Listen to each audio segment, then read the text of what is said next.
lady गेल ले गेल को मालूम चले छे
मालिक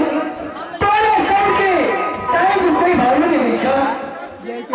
रास्ता से दूरी करने अब टाइम लग गया था क्या टाइम लग गया से तू डिप्टी करे छ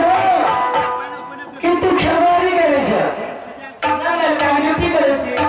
तो डिप्टी करे छ काम से करे कि 4 घंटा में रात में में बहन बेटी आले चले ना बोले ठेस नहीं गेले मुंडो आले ना या कोई तेरे बहन बेटी है ना कहाँ से था बेटी जल्दी देखा लेना बेटा जल्दी लाओ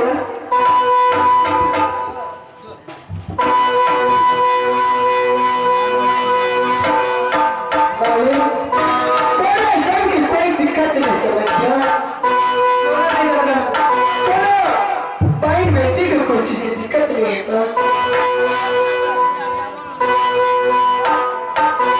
मालिक या तुम्हारी बहन बेटी सा हाँ मिल गए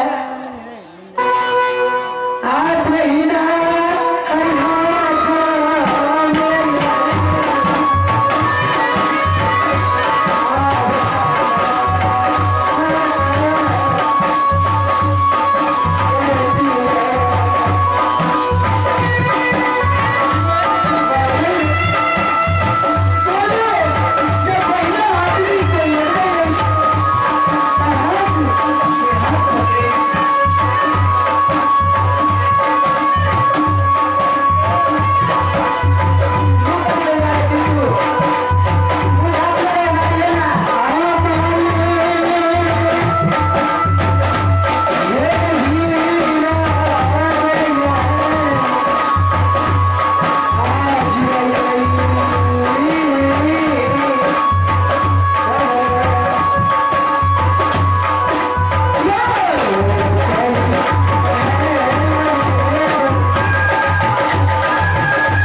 घास भूसा गिरसा एक तरह भाई बेटी के हाथ करवे से हाँ मिल गए सब ठीक है मालिक आज सब आप अपना भाई बेटी का दूसरा ने रहा दिया और बाहर बिनाई देवे गप सब करवे उसके बाद दूसरे दिन के बाद अपना बेटी के घर जा मिल गए आप कौन चले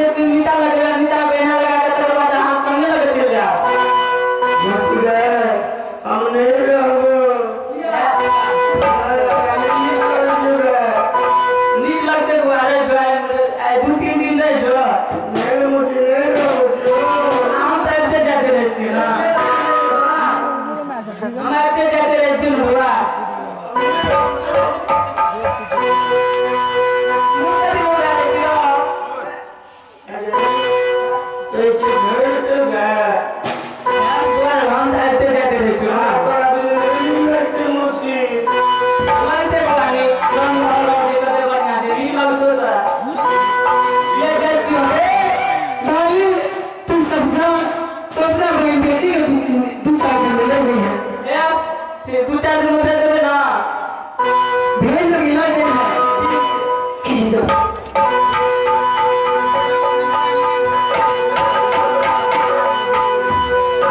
सबसे पहले बहना की बजा भगा के देखिए और बहना एक साथ में खाना खाओ एक बिस्तर पे दोनों बहना आराम करो बहना ए बहना सुन सुना ये कहीं था बहना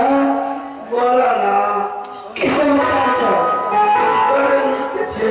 निकला के चलो तेरा चुना बड़ निकले के सभी दो चार दिन रहा के बाद नए बेराते दिन मेरे रहा काटी है सकता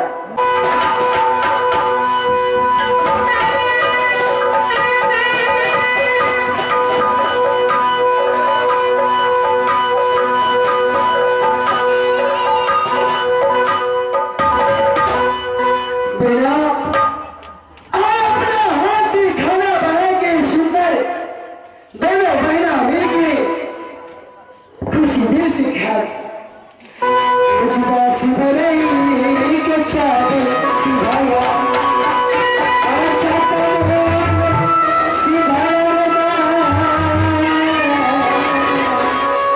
तो बेटर का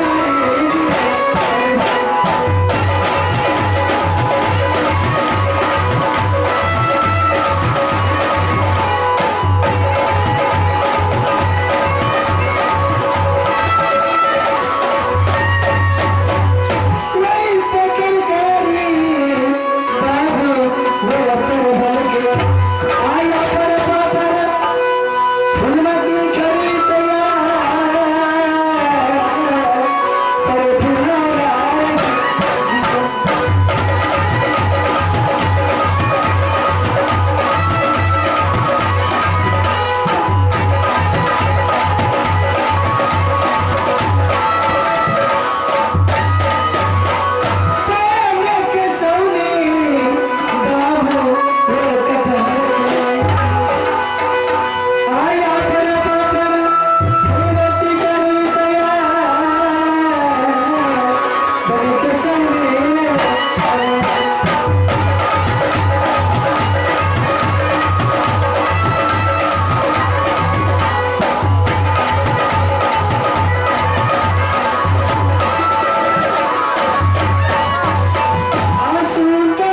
बैठे भैया बैठे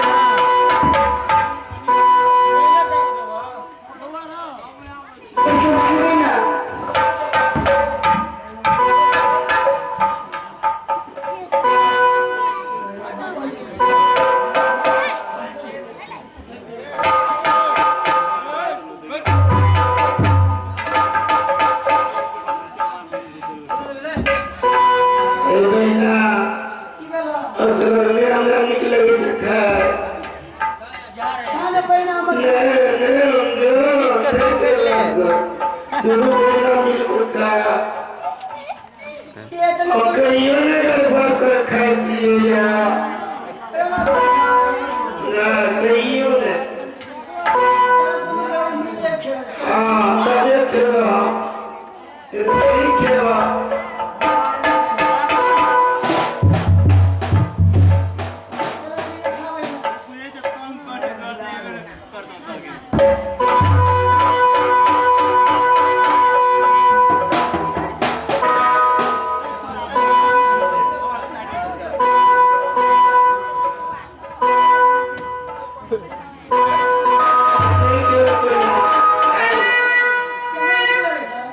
लेके भैया ये बोली